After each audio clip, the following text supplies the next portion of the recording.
जी। आज हमने mainly CTG cover करना है। आई थिंक ठीक है। सीटीजी जो है ना, देखो, इंटरेस्टिंग बात ये है कि we deal with CTG every day. हर वक़्त दिन में पता नहीं कितनी बार हमारे हमारे सामने कितने पेशेंट्स की सीटीजी लाई जाती है और 1 सेकंड के अंदर हम बता देते हैं कि what does this CTG show. But जब एग्ज़ाम में बहुत minute details, they are very, very important actually. वो इसलिए इम्पोर्टेंट है क्योंकि उसके मुताबिक हमने रिकमेंडेड तरीके से डिसीजन मेकिंग करनी है। और actually we are doing it in daily lifes also, but मसला सारा ये आ जाता है कि छोटी-छोटी डिटेल्स में एग्जाम में जाके पता नहीं क्यों कंफ्यूज हो जाते हैं। मैं साथ-साथ will be doing this, but अगर आप लोगों में किसी ने बीच में कोई क्वेश्चन करना है या कुछ करना है तो बेशक बोल के कर लें, चैट भी मैं ऑन रखूँगी। बट इट्स बेटर कि आप लोग बेशक बीच में इंटरप्ट करके क्वेश्चन करते रहो साथ-साथ, ठीक है? अस्सलाम वालेकुम मैडम। आई अस्सलाम वालेकुम जी, मैडम, बताइए, जी बताइए। एग्जाम में जो है ना सिनेरियो जिस तरह मतलब आते हैं उस टाइप की तैयारी मतलब हमें करा सही दीजिए है। जैसे आएंगे वो तो ही एमसीक्यूज। करेंगे। और बल्कि शुरू में थोड़े से मैं आपको क्विकली 10 मिनट्स में थोड़े से फीचर्स बता के देन वी विल बी फिर I will be asking questions. मैं आपको 2-4 सिनेरियोस दे दूंगी and then you will be answering इंशाल्लाह, ठीक है? तो ठीक है मैडम, ठीक है तो मैडम। इस तरीके से कुछ करने की कोशिश करते हैं और फिर उसमें आगे आगे देखते हैं कि किस तरीके से कवर हो सकता है, ठीक? मैडम, हम लोगों ने ऑल्सो को फॉलो करना है या नाइस को इसमें सीटीजी के लिए? यार बात आपकी ठीक है। एक्चुअली इसमें बहुत ज्यादा फर्क उस तरह है नहीं। कैटेगरीज है ऑल्सो का, थोड़ा सा एसीओजी से भी मिलता जुलता है। उसके अंदर उन्होंने अगर नॉन रीअश्योरिंग और रीअश्योरिंग और पैथोलॉजिकल वर्ड्स यूज किए हैं तो नाइस वालों ने ज्यादा यूज कर लिए हैं। ये ऑल्सो वालों ने एसीओजी वालों ने यूज करी कैटेगरी 1 2 3, मतलब कुछ ऐसे करके है। तो there is not much of a difference. But everyday life में when we are dealing with patients in a labour room तो we normally follow NICE guidelines. तो अगर आप नाइस गाइडलाइंस के मुताबिक चलो तो वो आपको शायद ज्यादा आसानी इसलिए लगे बिकॉज हम वो कर रहे हैं प्रैक्टिस। तो लेकिन एक चीज को करो तो उसको इतना अच्छी तरह करो। I will show you few slides. वो स्लाइड्स बेसिकली मैंने इसलिए बनाई ताकि आपको मैं बता उस चीज का फिर रट्टा जो है ना फिंगर टिप्स पे वो रट्टा ही मारना पड़ेगा सीटीजी में। Because it's very difficult at times to remember कि variable deceleration in less than 50% of contraction, in more than 50% of contraction, for less than 90 minutes, more than 90 minutes, bradycardia for more than 3 minutes। ये छोटे छोटे time जो है ना, 3 minutes, 90 minutes, variability 25 minutes, etcetera etcetera. So ये जो छोटा छोटा टाइम है ना, ये जब तक फिंगर टिप्स पे नहीं होगा तो तब तक एग्जाम में जवाब देना या उस चीज को जस्टिफाई करना बड़ा मुश्किल हो जाता है। और similarly at times in clinical scenario also, जब आप लेबर रूम में बहुत सारे पेशेंट्स डील कर रहे होते हो and you are for example senior registrar there and you are the authority there to make the decision, और आपके सामने एकदम से सीटीजी आई, जब तक आपके फिंगर टिप्स पे वो नहीं होंगे इसके सारे फीचर्स, तो it is very very difficult to take decision in less than a second. You know, आपने इतनी जल्दी डिसीजन, क्योंकि उधर अगर फॉर एग्जांपल आपका एक एब्रप्शन है, एक तरफ प्रीविया आपका है, एक तरफ प्लेसेंटल रिटेंशन है और एक तरफ एकदम से सीटीजी आपके सामने लाई जा रही है। So you should know exactly कि आपके लिए क्या, वो जिसे कहते हैं ना प्रायोरिटाइजेशन, किस तरीके से की जाए। सेकेंडली ये कि आप इसलिए आपके जब तक फिंगर टिप्स पे वो चीजें होगी, so it doesn't really matter much कि आप फॉलो किसको कर रहे हो। मेरे ख्याल से नाइस को फॉलो कर लिया जाए तो उसमें आसानी ये है कि हम बेसिकली नाइस हमारे माइंड में होता है जब we are we are doing our duties in labour room, और इसलिए आपको ज्यादा आसानी होगी। लेकिन नाइस को फिर फॉलो करने का मतलब ये है कि उसका लफ्ज ब लफ्ज यू हैव टू, एक जैसे कहते हैं ना, रट्टा ऐसे मारा हो कि आपको उसके टाइमिंग्स पता हो कितने मिनट्स में क्या हो सकता है और क्या नहीं हो सकता। We don't have fetal blood sampling everywhere in Pakistan, शायद कराची में कुछ जगहों पे या वेरी रेयरली इन लाहौर। हालांकि वो कोई इतनी हाईफाई चीज नहीं है, but even then fetal blood sampling is not in our practice. वरना फीटल आपको बट पता होना चाहिए एग्जाम में आइदर रिटन और वाइवा। आईएमएम का एग्जाम भी बहुत करीब है, तो ये क्लास वैसे आईएमएम वालों को भी बहुत फायदा देगी, एफसीपीएस को भी देगी, एमसीपीएस के लिए तो है ही। आपको बहुत ज्यादा इसका वर्ड टू वर्ड अगर पता होगा तो होगा। फीटल ब्लड सैंपलिंग अगर आपके जरूर रिटर्न में भी आएगा, इवन MRCOG में तो CTG और फीटल ब्लड सैंपलिंग तो बहुत की चीज है, मतलब कि मेरा ख्याल है 10-12 MCQs जब तक MRCOG में CTG से रिलेटेड ना ले लिए जाए तो वो कहते हैं शायद एग्जाम नहीं पूरा हुआ। सो इस वजह से इसकी क्लैरिटी बहुत जरूरी है, लेकिन क्लैरिटी एक्चुअली होती है इसका सिर्फ वर्ड बाय वर्ड रट्टा मारना बहुत जरूरी है। Sorry, I have to mute you all.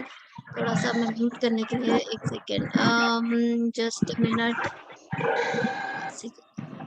एक, सॉरी, यस, ठीक है। तो ये हम करेंगे। स्टार्ट करते हैं, अगर किसी ने क्वेश्चन करना होगा तो बीच में कर लें।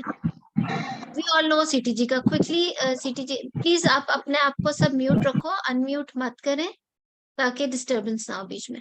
सो वी ऑल नो CTG दो ट्रांसड्यूसर्स होते हैं, एक कॉन्ट्रैक्शन शो करता है, एक फीटल हार्ट रेट शो करता है। एंड वी नो एग्जैक्टली कि इंटरमिटेंट ऑस्कल्टेशन होती है ड्यूरिंग लेबर। ये शायद हमने लेबर का जो एक क्लास की थी उसमें भी किया था कि how are we going to monitor the fetus and mother during second stage of during first stage of labour. और उसके अंदर एक फिर CTG पैटर्न कब निकालना है और फिर continuous fetal heart rate monitoring कब करनी है। वो सारा कुछ। CTG के अंदर, अच्छा, सेकेंडली एक बड़ा लोगों का सवाल होता है कि जी CTG का पेपर की speed, very frankly it is very very rare कि कोई आपको इस ग्राफ के, फॉर एग्जांपल क्विकली, अगर फॉर एग्जांपल ये कोई ग्राफ है कि इस ग्राफ की इतनी डिटेल में जाना शुरू हो जाए कि एक डब्बा कितनी स्पीड पे चल रहा है और एक डब्बा क्या शो करता है, राइट। लेकिन फिर भी अगर आपको पता हो तो इससे बेहतर है, क्योंकि कई दफा कोई बहुत ही स्लो पैटर्न ऑफ CTG चल रहा होता है, देन यू रियलाइज कि ये अगर एक डब्बा आमतौर पे 10 सेकंड शो करता है तो उधर कोई और सेटिंग है, नॉर्मली होगा नहीं। अदरवाइज आपको जो internationally, whether you are appearing in MRCOG exam, you are appearing in FCPS और any other exam in the world, they show normal pattern और एक स्पीड जो सेट हुई होती है, वही स्पीड की CTG का पेपर दिया जाता है। और वो कोई ऐसा नहीं होता कि इन्होंने कोई और ही स्पीड ला के रख दी। लेकिन फिर भी अगर एग्जाम में छोटी मोटी बात हो ही जाती है, कोई आपने बोंगी मार ही दी है, खुद अपने पाँव पे खलाड़ा मार दिया है कि आप खुद स्पीड की बात शुरू हो गए हो या कुछ ऐसे कर रहे हो, तो फिर आपको थोड़ा सा पता होना चाहिए।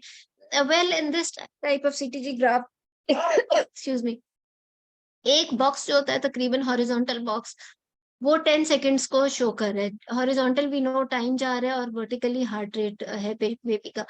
सो एक बॉक्स अगर 10 सेकंड शो कर रहा है तो 10 बॉक्सेस जो है वो 1 मिनट शो करेगा तकरीबन। इस तरीके से आप याद रख लो। और इससे आपको आइडिया, मतलब यू कैन एटलीस्ट जस्टिफाई अगर आपको लगे कि कोई बहुत स्लो पैटर्न ऑफ CTG आपके सामने आ गया है, ठीक है। सो एक second, sorry. To start off, yes, तो थोड़ा सा इस तरीके से एक बड़ी इंपॉर्टेंट चीज, ये मैंने एक पैटर्न निकाला है, एक पेपर निकाला है, it is everywhere in on net. Nice guideline का ही बेसिकली ये है। मेरी तो सजेशन ये होगी कि इसको वर्ड बाय वर्ड आप प्लीज याद कर लो। इसको इतना लाइट नहीं लेना। Will come back to the same table. थोड़ा सा मैं डिसेलरेशंस की बात कर लेते हैं, फिर will come back to this table, उससे ज्यादा आपको शायद समझ आ जाएगा, लेकिन it's not easy to memorise it. Very frankly, we all know when we are doing duty in labor room कि we know कि baseline heart rate क्या है, 110 160 होता है नॉन रिशोरिंग। लेकिन ये वाला जो पार्ट है ना, इसको याद रखना is not easy. You have to keep on memorizing it again and again। कोई 20 दफा आपने रोज का daily, sorry I don't know what's happening with this, कोई 20 दफा आपने डेली इसको आप करोगे तो ही आपका आएगा, ये क्या उसे कहते हैं, तो ही आपको ये याद होगा। बिकॉज इसके अंदर जिस तरीके से वेरिएबल और वो डिसेलरेशन की बात हुई है, विल डू इट लेटर। ठहरो एक मिनट, इसको मैं जरा ठीक करूं, ये जो बीच में आ गया है। Okay, I don't no, fine, चलो बहरहाल ये पता नहीं निशान आ गए सामने। ओके, ठीक है। So this is early deceleration. किसी ने क्विकली बताना है तो बता दे कि अर्ली डिसेलरेशन की क्या निशानी होती है। मैडम मिरर इमेज होती है। वेरी गुड, मिरर बस मिरर इमेज आपकी कंट्रैक्शन का। देखो नॉर्मली ये एक CTG है, ठीक है। मीनो ऊपर फीटल हार्ट रेट है, नीचे कॉन्ट्रैक्शन है। ये कॉन्ट्रैक्शन आई है, आपको मेरा ये पेंसिल नजर आ रही है ना बीच में, शेयर स्क्रीन में ये पेंसिल नजर आ रही है आप लोगों को? No Yes, ma'am madam. आ रही है? Yes, ma'am. Yes, ma'am. आ रही है। ओके, सो ये कॉन्ट्रैक्शन है और ये फीटल हार्ट रेट है। फीटल हार्ट रेट जिस टाइम पे नीचे गए हैं, baseline is all right, we know 110 से 60 के बीच में, beat to beat is very good, which is between 5 to 25 beats per minute, but there are decelerations here. At the very same time there are accelerations also, so it is actually not a very bad CTG. इसमें सिर्फ एक जो early deceleration वाली चीज आ रही है वो है। इसके अंदर ये exactly mirror image होता है with the contraction। इसके अंदर basically अगर आप पैथोफिजियोलॉजी की तरफ जाओ तो उसमें पैथोफिजियोलॉजी क्या आ जाती है कि जो बेबी का maybe because of the cord compression कह लो फॉर वेरी लेस टाइम, या हेड कंप्रेशन कह लो, जिसके अंदर थोड़ी देर के लिए बेरो रिसेप्टर्स जो होते हैं उसकी वजह से जो थोड़ी देर के लिए हाइपोक्सिया कह लो क्रिएट होता है, but it's not actually hypoxia for a very long time, जो कि फौरन ही रिकवर हो जाता है क्योंकि इसमें बेबी का बेरो रिसेप्टर्स तो आ रहे हैं लेकिन कीमो रिसेप्टर्स इफेक्ट नहीं हो रहे। इस वजह से as soon as the contraction is gone, fetal heart rate are absolutely normal। ठीक है, so this is actually the early deceleration। why is it not a variable deceleration? देखो वेरिएबल और अर्ली में फर्क है, आगे वेरिएबल भी हम करेंगे। सो वेरिएबल का तो लफ्ज से ही पता चल रहा है कि वो वेरिएबल है, यानी हर एक डिसेलरेशन दूसरी से फर्क होगी। ठीक है, ये तो मिरर इमेज एक दूसरे की भी है, यानी they all are exactly the same, यानी एक ही जितनी आ रही है एक ही उसी कॉन्ट्रैक्शन के बिल्कुल साथ आ रही है। सो अर्ली डिसेलरेशन पे तो बिल्कुल कोई परेशानी की खास बात है नहीं, क्योंकि वो फौरन से रिकवर हो रहे हैं। Probably patient is fully dilated, head नीचे आया हुआ है, हेड कंप्रेशन हो रही है, जैसी वही बेरो रिसेप्टर वाली बात, जैसी कॉन्ट्रैक्शन ठीक हो रहा है, प्रेशर इफेक्ट ठीक हो रहा है, और वो ये जो है इसकी डिसेलरेशन रिकवरी नहीं हो रही बल्कि उल्टा ये एक्सेलरेशन की तरफ जा रहा है, which is good actually. So early deceleration तो बड़ी आसान सी चीज है और ये मुश्किल ही है कि कभी एग्जाम में दें वो। ठीक है, चलो अगली पे जाती हूँ मैं।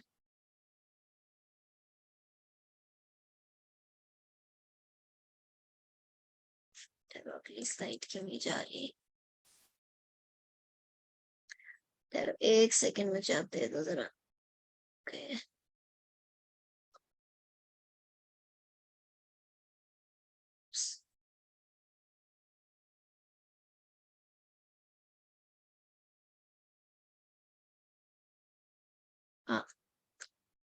ओके, सो ये early deceleration, variable deceleration. Variable में मैंने आपसे कहा था कि these decelerations are differ in from each other। कोई पतली थोड़ी ड्यूरेशन की आ रही है, कोई लंबी ड्यूरेशन की आ रही है। अच्छा, अब वेरिएबल डिसेलरेशन के अंदर कुछ कैरेक्टरिस्टिक्स होती है। एक चीज तो ये कि they can occur with contraction mostly, they either occur at the start of the contraction, जिसे कहते हैं कि लेस देन 50% ऑफ कंट्रैक्शन में रहे, या मोर देन 50% ऑफ कंट्रैक्शन में रहे, जैसे कि ये थोड़ी सी रह रही है, ये थोड़ी सी कंट्रैक्शन से लेट होके स्टार्ट हो रही है। हर डिसेलरेशन दूसरे से फर्क आ रही है। अच्छा, अब सर्टेन कैरेक्टरिस्टिक्स क्या होते हैं कि किसी के अंदर एंड पे ये नॉच बनती है, किसी के अंदर बिल्कुल नॉच नहीं बनती, किसी के अंदर नीचे डब्ल्यू बनता है। इसमें एज कोई बहुत अच्छे डब्ल्यू वाली तो नहीं है, ये तकरीबन डब्ल्यू वाली है। ठीक है, बेस पे जाकर डब्ल्यू बनता है। So these are variable. अब वेरिएबल का फर्क क्या है अर्ली से? अर्ली तो बिल्कुल फिक्र की बात नहीं होती ना, वेरिएबल के अंदर इट डिपेंड्स। वेरिएबल में डिपेंड करता है कि उसकी ड्यूरेशन कितनी है, वो कितने परसेंट ऑफ द कॉन्ट्रैक्शन में आई है, यानी if it is for the less than 50% of contraction तो भी कोई परेशानी की, इवन रीअश्योरिंग सीटीजी की ही एक कैरेक्टरिस्टिक कह लो है कि जिसमें लेस देन 50% ऑफ कंट्रैक्शन वो रह रही है। It is followed by accelerations and it has got good beat to beat variation. It doesn't have much particular characteristic, और it is definitely lasting for less than 90 minutes. ठीक है ना, सो ये तो 90 सेकेंड, सॉरी। सो ये तो अच्छी डिसेलरेशन है वेरिएबल। लेकिन अगर कोई वेरिएबल डिसेलरेशन है जिसमें पर्टिकुलर कैरेक्टरिस्टिक्स भी हैं, जैसा कि it is not followed by acceleration, it has got less beat to, इसमें कोई भी ऐसी नहीं है जिसमें बी टू बीट वेरिएबिलिटी कम हो, but beat to beat variability साथ में कम है, या फिर वो बहुत प्रोलॉन्ग ड्यूरेशन की है, या वो मोर देन 50% कॉन्ट्रैक्शन तक परसिस्ट कर रही है। सो वो वेरिएबल डिसेलरेशन है। So variable deceleration occurs with contraction, but वो कितनी pathological है या कितनी non reassuring है, it depends on the particular characteristics attached with it. Number 2, कितनी duration of contraction तक वो रहती है। I hope you understand difference between a variable deceleration and an early deceleration. किसी ने यहाँ तक कोई सवाल पूछना तो पूछ ले। मैम ये जो बोलते हैं ना कि variable deceleration have shoulders of accelerations on either side हाँ, of the functions. तो मैम वो अच्छी चीज होती है। उसका मतलब ये होता है कि हाइपोक्सिया के बाद एकदम से रिकवर कर गया baby. If it doesn't have shoulders of acceleration with it, जरूरी नहीं है। देखो मैंने कहा वेरिएबल डिसेलरेशन की डिफरेंट कैरेक्टरिस्टिक्स होते हैं। जो बुरे कैरेक्टरिस्टिक्स हैं उसके अंदर एक्सेलरेशंस नहीं होंगी, बीट टू बीट वेरिएबिलिटी कम होगी, नीचे जाकर डब्ल्यू बनेगा। ये सारा कुछ जो होता है ना, ये बुरे कैरेक्टरिस्टिक्स ऑफ वेरिएबल डिसेलरेशन है। ऑल्सो जो बुरी वाली वेरिएबल डिसेलरेशन होगी, it remains for more than 50% of contraction, और या it is there for a very long time. So if variable deceleration, हमेशा वेरिएबल डिसेलरेशन की बात की जाती है कि कितनी ड्यूरेशन में रहा, कॉन्ट्रैक्शन के दौरान कितनी ड्यूरेशन में रहा। नंबर 3 ये कि उसके साथ एसोसिएटेड कैरेक्टरिस्टिक्स क्या थी। कैरेक्टरिस्टिक्स में इंपॉर्टेंट ये है कि शोल्डरिंग नहीं है, यानी एक्सेलरेशन साथ में नहीं है। एजेस पे एक्सेलरेशन, ये वाली शोल्डरिंग है, ठीक है। बेसलाइन है, बेसलाइन से नीचे डिसेलरेशन गई है और ऊपर एक्सेलरेशन चली गई है। सो शोल्डरिंग नहीं है। Bad characteristics are that shouldering is not there, beat to beat variability is less, W जो बेस पे बनता है वो प्रेजेंट है। सो these are or variable deceleration is there for a very long time during the contraction, more than 50% of the contraction, and itself it remains for a very long duration. So that is so ये बुरी वाली variable decelerations होती है। इसका मतलब ये होता है कि हो सकता है कॉर्ड कंप्रेशन हुई है जो कि परसिस्ट कर रही है, कॉर्ड कंप्रेशन, और बेबी का हाइपोक्सिया ठीक नहीं हो रहा, ठीक है, अगर वो वेरिएबल डिसेलरेशन की बैड कैरेक्टरिस्टिक्स ऐड ऑन हो गई है। अगर वेरिएबल डिसेलरेशन के बाद एक्सेलरेशन आ गई है, इसका मतलब ये कि maybe cord compression is there, but baby is recovering well, even despite cord compression. So it means कि परेशानी वाली बात नहीं है। Maybe it may be considered as a non-reassuring considering the duration of variable deceleration or its association with the contraction, but ये है कि because acceleration आ गई है साथ में, तो it means that baby has recovered. But again अगर variable deceleration is there with particular characteristics जो मैंने अभी बताई, तो फिर उसके अंदर non reassuring या फिर pathological वाला element add हो जाएगा, ठीक है। Madam So there 50% is a contraction big का बता दें, 50% of contraction, sorry madam interrupt कर रही हूँ, 50% हाँ, वो मैं contraction आपको जो है, बताती हूँ, बिल्कुल उसी के लिए तो मैंने आपसे कहा कि सॉरी, ये वाला जो टेबल है ना, इसके अंदर चलो अभी देख लेते हैं। इसके अंदर हमने 3 कैटेगरीज की, रीअश्योरिंग, नॉन रीअश्योरिंग और एबनॉर्मल या पैथोलॉजिकल। मेरा एरो नजर आ रहा है ना माउस का? यस मैडम आ रहा है। हाँ, अच्छा, तो ये जो रीअश्योरिंग है उसके अंदर तो डिसेलरेशन है ही नहीं, लेकिन अगर है तो विद नो कंसर्निंग कैरेक्टरिस्टिक्स, मैंने आपको कैरेक्टरिस्टिक्स बताई हैं कि क्या क्या कैरेक्टरिस्टिक्स हैं, और फॉर लेस देन 90 मिनट्स, ठीक है ना, 90 मिनट्स है इसके अंदर, यानी कि variable deceleration is there with no particular characteristic. इसका मतलब ये हुआ कि, सॉरी एक सेकेंड, इसका मतलब ये हुआ कि variable deceleration is there with no particular characteristic, यानी कि shouldering is a good characteristic, beat to beat variability कम होना बुरी कैरेक्टरिस्टिक है, डब्ल्यू का होना बुरी कैरेक्टरिस्टिक है, और प्रोलॉन्ग ड्यूरेशन का होना बुरी कैरेक्टरिस्टिक है, ठीक है। तो with no particular characteristic for less than 90 minutes, तो अगर उस किस्म की डिसेलरेशंस हैं भी तो भी वो नॉर्मल सीटीजी है, यानी ये वाली जो सीटीजी है वो बेशक इसके अंदर ये डिप्स आ रही हैं, but because it is of less duration. Ma'am soldering थोड़ा सा एक्सप्लेन कीजिएगा, सॉरी मुझे समझ नहीं आया। शोल्डरिंग जो होता है बेसलाइन के ऊपर चली जाती है ना, डिसेलरेशन आई है, उसके बाद एक्सेलरेशन आ गई है फौरन बाद। ठीक है ये मैम, देखो ना, इसमें तो W भी है जो बेस नॉट नेसेसरीली, एक में आया है, बाकियों में कोई उस तरह का डब्ल्यू वाली मैं आपको आगे दिखाती हूँ। मैडम कुछ लोग देखो व्हाट्सएप डब्ल्यू पे इस तरह है मैसेज नहीं। कर रहे हैं, मैडम कुछ लोग व्हाट्सएप पे मैसेज कर रहे हैं, उनको काइंडली इन कर लें क्लास में, क्या करूं मैं? इन कर दूं? क्लास सॉरी, में इन कर दें। ओ थैंक यू, वो असल में मैंने शेयर स्क्रीन किया हुआ ना, थैंक यू। मैम कर देती हूँ। एक्सक्यूज मी मैम, जी मैम ये मोर देन 90 सेकंड जो है ये single diesel 90 minutes, 90 second, less than 90 minutes. Ma'am ये टोटल जो जितनी भी होंगी वो सब मिला के 90 मिनट से ज्यादा होंगी? जी जी पूरा लेस देन 90 मिनट्स, वो कई मैम दफा कंटिन्यूस जिसमें लगी हो। मैम जी ये जो आपने कहा जो हमारी वेरिएबल डिसेलरेशंस हैं और मोर देन 50% कंट्रैक्शंस हैं, मतलब कि हमारी जो कंट्रैक्शन है वो 50%, मतलब 50 से वो ज्यादा आगे होनी। आएगी, वो अभी आगे आ रहा है, अभी तो हम रीअश्योरिंग की बात कर रहे हैं। अब नॉन ठीक है मैम। रीअश्योरिंग में यही वाली वेरिएबल डिसेलरेशंस है with no concerning characteristics for 90 minutes or more,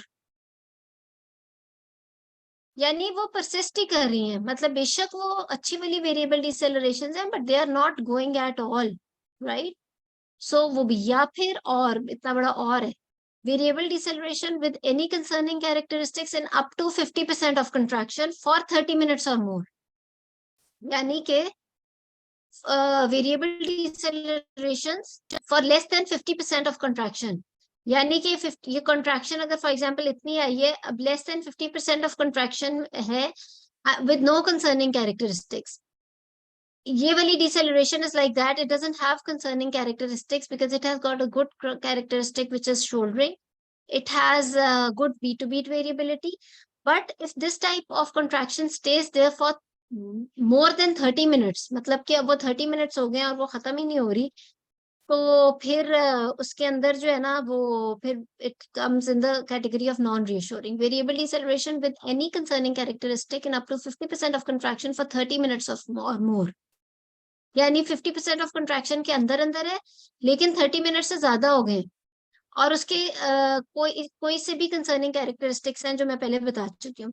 अच्छा, और variable deceleration with any concerning characteristic in over 50% of contraction for less than 30 minutes, same बात है, वही वाली वेरिएबल डिसेलरेशन है, लेकिन पहले लेस देन 50% कंट्रैक्शन थी, अब मोर देन 50% कंट्रैक्शन है। अब क्योंकि it is there for more than 50% of contraction, तो ये बहुत बड़ी बात है, यानी कि वेरिएबल डिसेलरेशन भी है, उसके कंसर्निंग कैरेक्टरिस्टिक्स भी हैं, यानी कि वेरिएबल डिसेलरेशन है with less beat to beat variability, may be with no other acceleration present, और may be some other concerning characteristics, यानी कि पैथोलॉजिकल फैक्टर्स भी मौजूद है, और ऊपर से मोर देन 50% कंट्रैक्शन तक वो परसिस्ट भी कर रही है, तो उसमें आप 30 मिनट से पहले पहले ही उसे नॉन रीअश्योरिंग में लेबल कर दोगे। अच्छा, लेट डिसेलरेशन की भी हम आगे बात करते हैं। तो आई होप कि अब थोड़ा सा समझ आया, और बिल्कुल ही एबनॉर्मल कब होगी वेरिएबल डिसेलरेशन, जब कोई कंसर्निंग कैरेक्टरिस्टिक्स होंगे, साथ वो 50% कंट्रैक्शन से भी ज्यादा होगी, और it is persisting for more than 30 minutes as well, तो वो तो डायरेक्टली पैथोलॉजिकल हो जाएगी। मैंने इसीलिए कहा था कि ये वाला जो टेबल है ना, इसको मतलब इट डजेंट रियली मैटर कि आप नाइस से कर रहे हो, आप ऑल्सो से कर रहे हो, आप एसीओजी का कर रहे हो, या आप फिगो का कर रहे हो, हर जगह सीटीजी है, फ्रैंकली बहुत ज्यादा फर्क किसी में भी नहीं है। लेकिन अगर फॉर एग्जाम्पल आप जो भी कर रहे हो उसको मेमोराइज रखना, उसको इतना ज्यादा याद रखना कि उस टाइम पे अप्लाई कर दो, स्पेशली टॉक्स में अगर एकदम से आपके ऊपर सीटीजी आती है और आपने उसे जस्टिफाई करना होता है, तो जब तक आपको ये टेबल वर्ड बाय वर्ड याद नहीं होगा, you can not justify that there is why are you looking at a variable decel, असल ज्यादा कंफ्यूजन वेरिएबल डिसेलरेशन की होती है। So why are you saying that this is having variable deceleration? And what do you exactly mean by the non-reassuring variable deceleration and an abnormal variable deceleration? So उसको याद रखना, उसमें time duration याद रखना is not easy, लेकिन थोड़ा सा concept रख लो तो कॉमन सेंस से भी याद रखा जा सकता है उस चीज को। सॉरी, ठीक है ना? सॉरी, ओके, सॉरी, इसको साइलेंट नहीं करती हूँ। ठीक है, सो उसको फिर आप याद रख सकते हो। If you want I can repeat. Madam अस्सलाम वालेकुम। वालेकुम जी आयशा। मैडम ये का बता दें प्लीज, जो वेरिएबल किसका? डिसेलरेशन, जी, मैडम जो वेरिएबल डिसेलरेशन होती डब्ल्यू हैं पे वो आते हैं, आगे आ रहे हैं जी डब्ल्यू। देखो एक चीज मैं आपको बता दूं, 2-3 चीजें आपने याद रखनी है, इसमें इतनी टेंशन वाली बात नहीं है कि what W is, what is soldering and all that. अच्छा, ये देखो नीचे लिखा भी हुआ है कि कंसर्निंग कैरेक्टरिस्टिक से क्या मुराद है, कि कोई बहुत प्रोलॉन्ग डिसेलरेशन है, 60 सेकंड से ज्यादा है, बी टू बीट वेरिएबिलिटी उसमें नहीं है, और failure to return to baseline नहीं है, बायफिजिक है यानी डब्ल्यू शेप्ड है, या नो शोल्डरिंग है। यही मैंने आपको अभी सारी कैरेक्टरिस्टिक्स बताई हैं। W वाली आगे मैं आपको बताती हूँ, उसमें कोई टेंशन की बात नहीं है। एक्चुअली W वाली मैंने आप लोगों के लिए आगे टेस्ट के लिए रखी थी, जो मैंने आगे आपसे पूछना, लेकिन बहरहाल उसकी भी बात कर लेंगे। सो इसके अंदर शोल्डरिंग है which is a good sign, इसके अंदर बीट टू बीट भी है which is again a good sign. However, is it remaining for more than 60 seconds? No, क्योंकि हमने कहा था एक बॉक्स 10 सेकेंड्स का है। So I don't see any of the variable deceleration persisting for more than 60 seconds. So these decelerations don't have any concerning characteristics. Number two, they have good characteristics. There are accelerations very good if immediately after deceleration, which is shouldering. ठीक है, वो अच्छा characteristic है। उसका मतलब ये है कि हाइपोक्सिया के बाद बेबी का फौरन रिकवरी हो रही है, यानी कि जो फीटल हाइपोक्सिया का इफेक्ट है वो बेरोरिसेप्टर्स तक है, यानी प्रेशर वाले रिसेप्टर्स तक है। इसका इफेक्ट अभी कीमो रिसेप्टर्स पर नहीं गया, राइट? सो इसलिए it is recovering immediately acceleration. So these are very good variable decelerations. However, you can also correlate them with the contractions. Contractions में जरूर ये है कि it doesn't have any concerning characteristics, but ये वाली तो more than 50% contraction नहीं रह रही, ये वाली भी नहीं रह रही, this is remaining for more than 50%. So most of them are there for more than 50% of contractions. So सिर्फ एक ये चीज इसकी concerning है. However, rest of the things are not very concerning. So even if it is up to 50% of contraction, but it is there for less than 30 minutes, but variable decelerations are there with no concerning characteristic, तो ये reassuring में ही तकरीबन आ रहा है, क्योंकि इसमें तो कोई concerning characteristics ही नहीं है। नॉन रीअश्योरिंग में तो वो आता है जो कि any concerning characteristics in up to 50% of contraction रह रहा। इसके अंदर बेशक वो 50% ऑफ कंट्रैक्शन तक रह रहा है, लेकिन इसकी कोई कंसर्निंग कैरेक्टरिस्टिक नहीं है, इसलिए इसमें टेंशन की कोई बात नहीं है। इसका मतलब ये है कि प्रोबेबली हेड कंप्रेशन हो रही है या कहीं कॉर्ड कंप्रेशन हो रही है जो फौरन रिकवर हो रही है उसके बाद। ठीक है, आई होप कि समझ आ रहा है। बार बार मैं कहूंगी कि ये वाला जो टेबल है ना, इसको समझ के इस पे बड़ा टाइम लगता है, and you need to keep on revising it. मतलब ये हो सकता है कि सुबह डेली आपको एक दफा रिवाइज करना पड़े, फिर कहीं जाके आपके माइंड में रहता है और इसका कॉन्सेप्ट क्लियर भी होता है, क्योंकि you need to know exactly कि what is the difference between early deceleration and variable deceleration, and variable deceleration में what do we exactly mean by the concerning characteristics and no concerning characteristics, and if there are any concerning characteristics, then we have to say that the variable decelerations are persisting there for less than 50% of contraction or for more than 50% of contraction. Yani with concerning characteristics staying for more than 50% contractions is alarming. ठीक है, सो ये चीजें आपने इसमें जरूर देख लेनी है। ठीक है, सो वेरिएबल होगी। Let's move. वालेकुम सलाम जी। मैडम ये जो मोर देन लेस देन 50% है, इसमें मतलब लाइक ये कि जितनी हमारी डीजल सॉरी आ रही है कॉन्ट्रैक्शंस आ रही हैं, उसके साथ हमने उसको काउंट करना है, या जो एक कॉन्ट्रैक्शन पे, यानी एक कॉन्ट्रैक्शन का जो ड्यूरेशन है, maybe if this contraction is there, for example एक डब्बा अगर 10 सेकंड्स का, this contraction is for 20 seconds और लिटिल मोर, तो फिर वेरिएबल डिसेलरेशन इसके दौरान कितनी देर तक रही है। ओके ठीक है, थैंक यू मैडम। चलो अच्छा, लेट डिसेलरेशन के बारे में कोई बताए? मैम अगर एक कॉन्ट्रैक्शन 50% वाली बात जी मैम प्लीज इसे क्लियर कर दें जरा। क्या मैम अगर एक 50%, मैम ये जो आपने कहा ना कंट्रैक्शन जो होती है 50% से ज्यादा या 50% से कम है, मतलब कि जो हमें प्लॉट में जो कंट्रैक्शन नजर आ रही है, अगर वो 50% से ज्यादा परसिस्ट है, उसके साथ डीसल आ रहे हैं, तब हम उसे कहेंगे कि ये वेरिएबल में हम उसे कहेंगे कि ये पैथोलॉजिकल साइड पे जा रही है। जी ये चीज जी देखो, दो चीजें हैं, मैं आपको बताती हूँ। एक तो ये है कि अर्ली डिसेलरेशन है which is the mirror image. ठीक है, वेरिएबल के अंदर it is coming with the contraction, but आप बिल्कुल ठीक कह रहे हो कि देयर इज अ कंफ्यूजन कि it is the duration of the contraction जिसके साथ मिरर इमेज बन रहा है कॉन्ट्रैक्शन का, या it is all the contractions. अगर आप इस टेबल को देखो गौर से, तो it is in up to 50% of contractions, यानी कि अगर आपने सीटीजी की है तो जितनी, फॉर एग्जांपल अगर इधर कोई 10 कॉन्ट्रैक्शंस आई हैं और मोर देन 50 पर यानी मोर देन 10 के अंदर अगर ये डिसेलरेशंस आई हैं तो you have to consider this. And at the very same time ये जो मैं आपको ड्यूरेशन बता रही हूँ वो लेट डिसेलरेशन के साथ है। क्या आपने उसका ड्यूरेशन देखा है कि अगर ये इतनी देर की है तो कॉन्ट्रैक्शन के साथ कब स्टार्ट हो रही है और उसके बाद कब स्टार्ट हो रही है। जो वेरिएबल डिसेलरेशन है उसके अंदर आपने टोटल नंबर ऑफ कॉन्ट्रैक्शंस देखी है, अगर 20 कॉन्ट्रैक्शंस है और उसमें से मोर देन 50% के अंदर डिसेलरेशंस आ रही हैं विद कंसर्निंग कैरेक्टरिस्टिक्स और विदाउट कंसर्निंग कैरेक्टरिस्टिक्स, तो you have to then differentiate it between reassuring and non reassuring. जो ड्यूरेशन ऑफ कॉन्ट्रैक्शन है उसका ज्यादा ताल्लुक लेट डिसेलरेशन से, ठीक है, कि लेट डिसेलरेशन के अंदर कब उसकी कॉन्ट्रैक्शन स्टार्ट हो रही है, इमीडिएटली आफ्टर कॉन्ट्रैक्शन स्टार्ट हो रही है या ड्यूरिंग द कॉन्ट्रैक्शन स्टार्ट हो रही है और कितनी देर के लिए रह रही है। कोई कंफ्यूजन है तो दोबारा मैडम इस स्लाइड में ये अगर 10 मिनट में 2 कॉन्ट्रैक्शंस हैं और 2 ही वेरिएबल ठीक है। डेसिलरेशन है, इस तरह से देखेंगे। जी बिल्कुल वेरिएबल डेसिलरेशन जो है वो 50% तक है, मतलब जी बिल्कुल 50% ऑफ कॉन्ट्रैक्शंस में वेरिएबल डिसेलरेशंस आई हैं, यानी एक पेशेंट को अगर 10 मिनट्स में फॉर एग्जांपल 5 कॉन्ट्रैक्शंस आई हैं, राइट, और उसमें से 4 कॉन्ट्रैक्शंस में उसको वेरिएबल डिसेलरेशंस आई हैं, तो इसका मतलब यह है कि मोर देन 50% ऑफ कॉन्ट्रैक्शंस में उसकी वेरिएबल डिसेलरेशंस मौजूद हैं।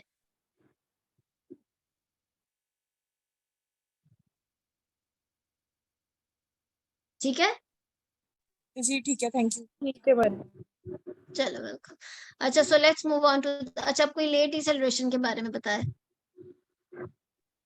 Ma'am, it shows uteroplacental insufficient. Very good. ये वो इनसफिशिएंसी है जो स्टार्ट हुई with the baroreceptors may be, yes, but then it went on to the chemoreceptors, यानी कि बॉडी में बहुत प्रोलॉन्ग देर तक अब उसका हाइपोक्सिया या डी ऑक्सीजन सैचुरेशन हो चुकी हुई है और कार्बन डाइऑक्साइड ज्यादा बढ़ चुकी हुई है, इस वजह से now it is not recovering.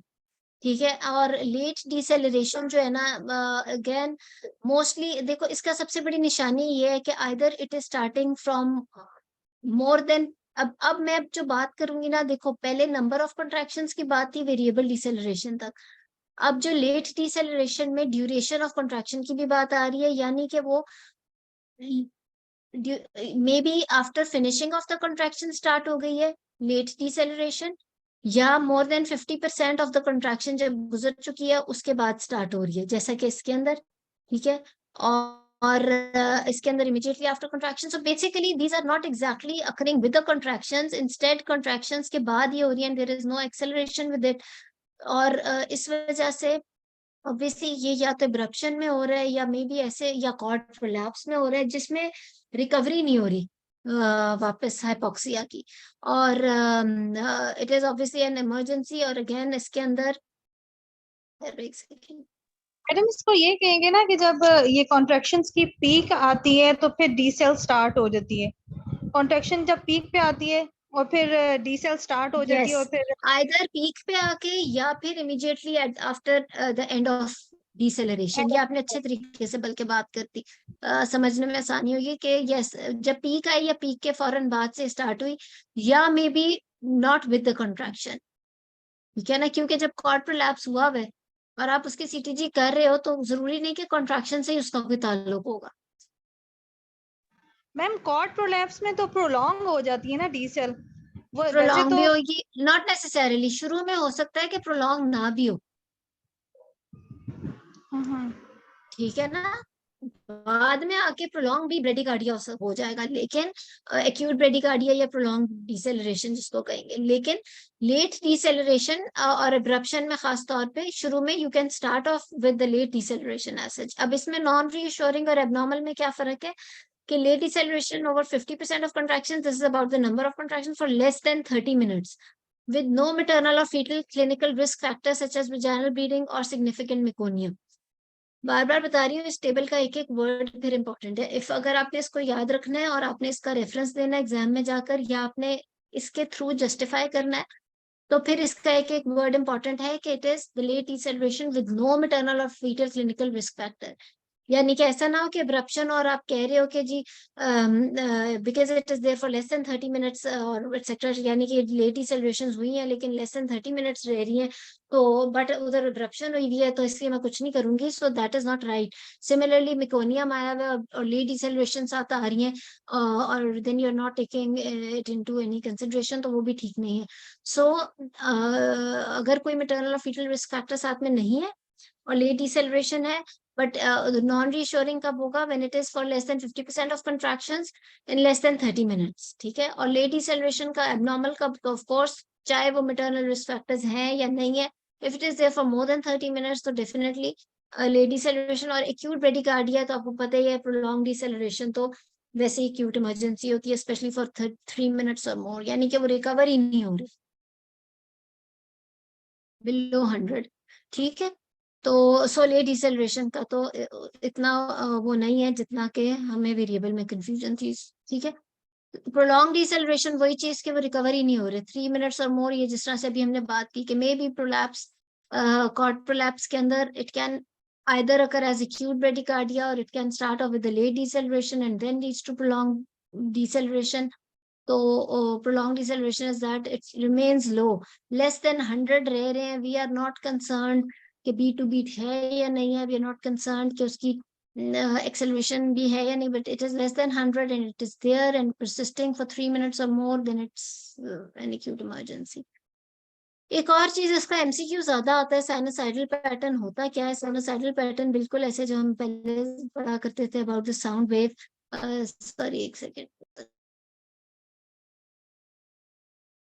Thank you. So जैसे हम पहले किया करते थे, साउंड वेव बेस लाइन उसका एक ही होता है. यानी कि फॉर एग्जांपल अगर हम इसको 130 करें तो 130 से एग्जैक्टली ऊपर भी उतना ही जा रहा है और नीचे भी उतना ही जा रहा है. And it is forming, it is supposed to be a beautiful pattern. But again ये कोई अच्छी चीज नहीं है क्योंकि इसके अंदर अलग से वैसे देखा जाए तो बीट टू बीट तो है नहीं, लेकिन जितना ऊपर जा रहा है उतना ही नीचे आ रहा है. और इसका जो कॉजेज हैं वो 3 ही कॉजेज हैं.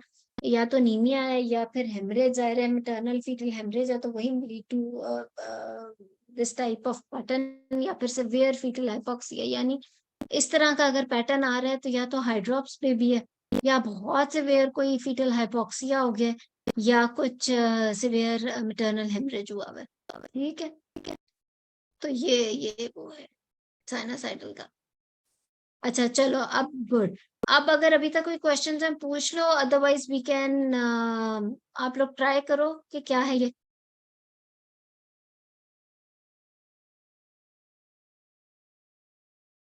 या आप में से कोई try. Sinusoidal pattern ma'am late deceleration. deceleration for 50% of contractions. Second sorry, किसी ने साइनोसाइडल की अभी बात की है, कुछ पूछना चाह रहा था कोई? नहीं मैम, मैं इस पे कमेंट दे रही थी ये जो आपने पूछा दिया, ये भी साइनोसाइडल नहीं. अच्छा ओके फाइन. सो ये कोई एक बोले ना. अच्छा सो व्हाट डू यू से? Ma'am, late decels over 50% of contractions very good. and 30 minutes, lasting for 30 minutes. ठीक है. और सो व्हाट इज मैडम ये लास्ट वाली इट्स मैडम ये जो ग्रीन वाली चीटी थी इसमें हम Sorry. बेसलाइन कैसे लेंगे? मैं आ रही हूँ, एक मिनट. बेस लाइन भी बताती हूँ. हाँ इसके अंदर आप बताओ, बेस लाइन तो पता चल रहा है. मैडम वो तो हम देखते हैं ना जिसमें बेस लाइन वो मतलब देखिए ना जिसमें सबसे ज्यादा रह रहे हैं. ये भी देखो ना मैडम देखे तो ये देखो 130 तक एक आ रहा चीज है. मैं आपको बताती हूँ, इसमें इतनी टेंशन नहीं लेनी कि हाँ किसी को बेस लाइन लग रहा है कि जी वैसे इसके अंदर बेस लाइन में इतनी कंफ्यूजन है नहीं, क्योंकि ज्यादातर फीटल हार्ट रेट जहाँ रह रहे हैं वो बेस लाइन है, विच इज दिस 130 तकरीबन. ठीक है. कहीं कहीं ऊपर भी जा रहा है. सो 130 तकरीबन है. मुझे अभी अभी सॉरी कौन पार्टिसिपेट कर रहा था कि कोई बड़ा अच्छा बता रहा था अबाउट दिस. फिर से बताओ सीटीजी का कि ये क्या है. Ma'am, late decels for ठीक greater है. than 50% contractions and for ma'am 30 minutes अगर ट्रेस को लंबा कर लें तब पता चलेगा मैडम। बिल्कुल ठीक है। अगर ट्रेस तो नहीं आ रहा, ट्रेस अब देखो ना, मेरी बात सुनो, आपने इस तरह नहीं स्टार्ट करना, because we were talking about the deceleration, late deceleration, तो आपने इसी तरह बात स्टार्ट कर दी। आप इसको फीटल हार्ट रेट से शुरू करो। आप कहोगे कि this is a CTG of whatever, there should be labelled name. कहो it's not a labelled CTG and date is not given, probably date is given, शायद ये डेट ही है प्रॉब्ली, या जो भी। आप इसको यूं ही बोलोगे कि it's not properly labelled, name of the patient is not labeled, date and time is not given, the status of the patient is not given, that she is in what stage of labor। ठीक है, ये सारा कुछ एक corner पे labelled होता है जो हम करते हैं लेबल।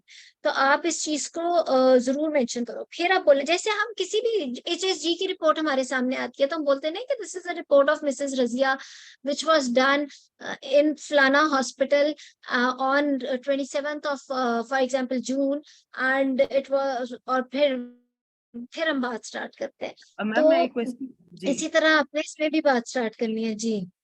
मैम, अगर इसमें मैम वो जो कहते हैं कि एक निमोनिक है ना कि डॉक्टर सी ब्रेविडो, तो अगर हम उसके मुताबिक अगर एक्सप्लेन कर लें मैडम। करो करो एक्सप्लेन, पूरा करो ना, फिर खाली डिसेलरेशन की बात क्यों कर रहे हो? तो मैम फिर ऐसे बताएंगे कि this is CTG of this patient taken on Good. This day on this time, in risk factors any मतलब any meconium or Yes, very good, obstructive labor or prolonged labor in very good. contraction. There are 1 2 3 4 5 6 in 1 minute there are seven contractions madam. 1 2 3 10 1 minute में minute, 3 construction, 10 minute में 3 हैं। 10 minutes में 1 minute तो ना करो कि हाँ ठीक है, ठीक है। जी मैडम।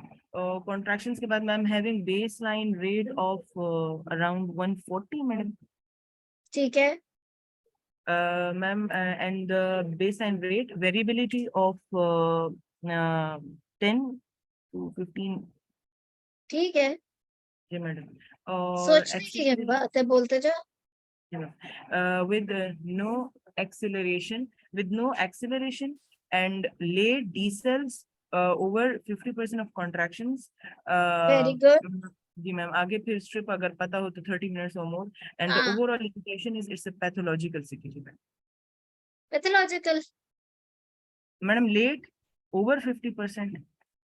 चलो देखते हैं, ठहरो एक सेकेंड, मेरा नहीं है। देखो, late deceleration in over 50% of contractions for less than 30 minutes with no risk factor.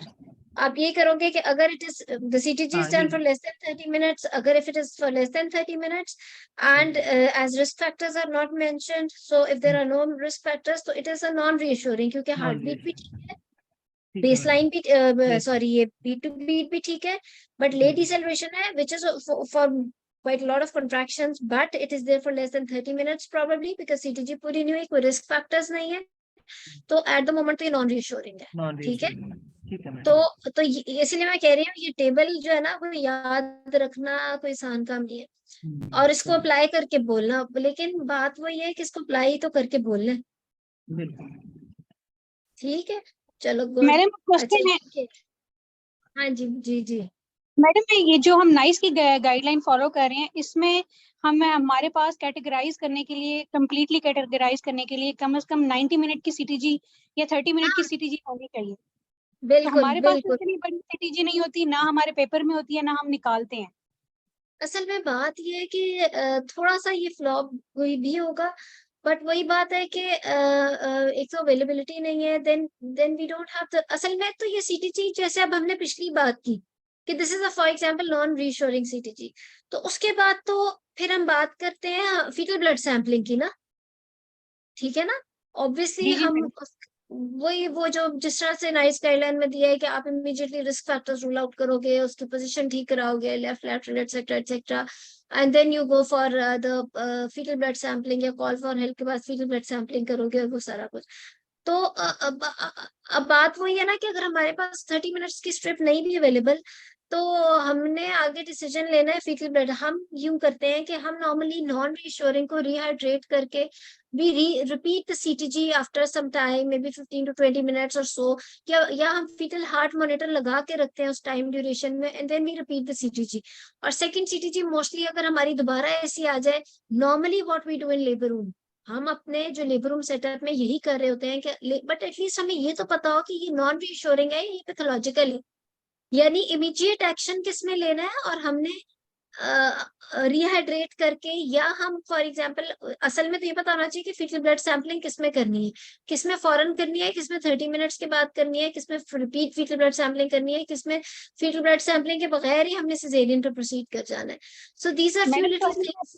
Sorry मैं आपकी बात काट रही हूँ मैडम, एक्चुअली मैंने एक FCPS 2 पार्ट ये वाइवा ग्रुप में ही सुना है कि जो CPSP है वो ऑल्सो फॉलो कर रही है, क्योंकि CPS जो ऑल्सो की कैटेगराइजेशन है वो 10 मिनट की होती है और प्लस उसमें फीटल ब्लड सैम्पलिंग भी नहीं होती, तो इसलिए हमारे सेटअप में also is more applicable as compare to NICE guidelines, तो मुझे इसलिए इसकी फाइन, ओके चलो, अगर हम ऑल्सो का करें तो आप इसको एक्सप्लेन करो क्या होगा।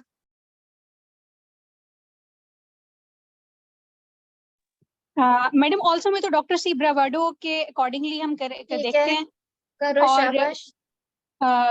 उसमें उस पेशेंट की एज, ग्रेविडा, पैरा, उसकी गेस्टेशनल एज, उसके रिस्क फैक्टर्स, और उसके बाद भी define for baseline fetal heart rate and then variability if it is normal, absent और रिड्यूस्ड, और उसके बाद एक्सेलरेशंस का अगर हम डिस्कस करेंगे, फिर डिसेलरेशंस का, और फिर एंड में हम ओवरऑल असेसमेंट अपनी करेंगे कि हमारी कैटेगरी कौन सी बनती है। तो इसमें करो ना, इस वाली CTG में आप। मैडम इसमें जो हमारे 10 मिनट्स की CTG बनती है, सॉरी, हाँ 3 4 6, मैडम इसमें 6 कॉन्ट्रैक्शंस पर 10 मिनट्स आ रही हैं। ठीक है, आप बोलते जाओ। एंड हर कॉन्ट्रैक्शन में जो है वो डिसेलरेशन है, तो ये इन ऑल द कॉन्ट्रैक्शन जो इन ऑल द कॉन्ट्रैक्शंस हैं उसमें डिसेलरेशन है, लेकिन वेरिएबिलिटी इसमें नॉर्मल है, तो मैडम उसमें जो है वो कैटेगरी 3 में सिर्फ और सिर्फ एक एब्सेंट वेरिएबिलिटी और साइनोसाइडल पैटर्न आता है, तो अगर वो हमारे पास नहीं है तो ये हमारी कैटेगरी 2 बनेगी। ठीक है, तो हम अदरवाइज भी 2 ही वैसे बना रहे थे। मैडम मेरा सिर्फ मैं ये बिल्कुल ये तो नाइस गाइडलाइन तो बिल्कुल सही है, लेकिन मैं मेरे कहने का मतलब सिर्फ ये है कि हम अगर ऑल्सो फॉलो करें और ऑल्सो ही पढ़ें तो हम पे पेपर में भी आसानी होगी और हमें अपने सेटअप में भी आसानी होगी। देखो लेकिन मैं कंफर्मेशन चाह रही थी कि क्या ये बात ठीक है कि CPSP, ये मैडम आप ज्यादा कंफर्म कर सकती हैं। नहीं, मेरी बात सुनो, जरूर कर लो ऑल्सो, लेकिन I think if you have not done nice guideline you can not, may be आप रिटर्न में थ्योरी में कहीं फंसोगे या फिर आप कहीं ना कहीं डिस्कशन में फंसोगे, क्योंकि नाइस गाइडलाइन बहुत डिटेल्ड है इसके बारे में, उसमें and you have to know about fetal blood sampling also, it's not only about 10 minutes और 20 मिनट्स ट्रेस। ये आई थिंक देखो नाइस कवर करके we are talking about also तो हमें इतनी मुश्किल नहीं हो रही, लेकिन अगर हम ऑल्सो को करके, अब जैसे हम नाइस की बात करें तो it is very very difficult, क्योंकि नाइस ज्यादा एलैबोरेटेड है। So you can go without also, but you cannot go without nice. ठीक, thank you madam. You're welcome. So yes, also is good in a sense कि जहाँ fetal blood sampling की अगर बात नहीं करना चाह रहे तो आप वहां पर उसको लेके चल सकते हो, लेकिन ऑल्सो भी तब तक आप completely understand नहीं कर सकते जब तक आपने नाइस की, क्योंकि नाइस में जितना डिटेल्ड टेबल दिया हुआ है एक एक कैटेगरी को कि वाई, अब देखो अब किसी ने हमें से कहा इस CTG को देखे कि इट्स अ पैथोलॉजिकल CTG, हालांकि it came out to be non reassuring because of all the features that we have considered. तो आप इसी तरह सिमिलरली ऑल्सो में भी कैटेगरी 2 तो बनी, बट अगेन व्हाट, अच्छा फॉर एग्जांपल ऑल्सो में अगर ये कैटेगरी 2 है तो व्हाट नेक्स्ट? हाँ तुबा बताओ what next then if it is category 2? Left lateral hydration और रिपीट CTG इन 30 मिनट्स। ठीक है, फिर डिपेंडिंग अपॉन द स्टेज और फेज ऑफ जो पेशेंट की जो भी स्टेज है। ठीक है, स्टेज 1 चल रही है ना, तो फिर अगर 30 मिनट्स के बाद फिर यही आ गई तो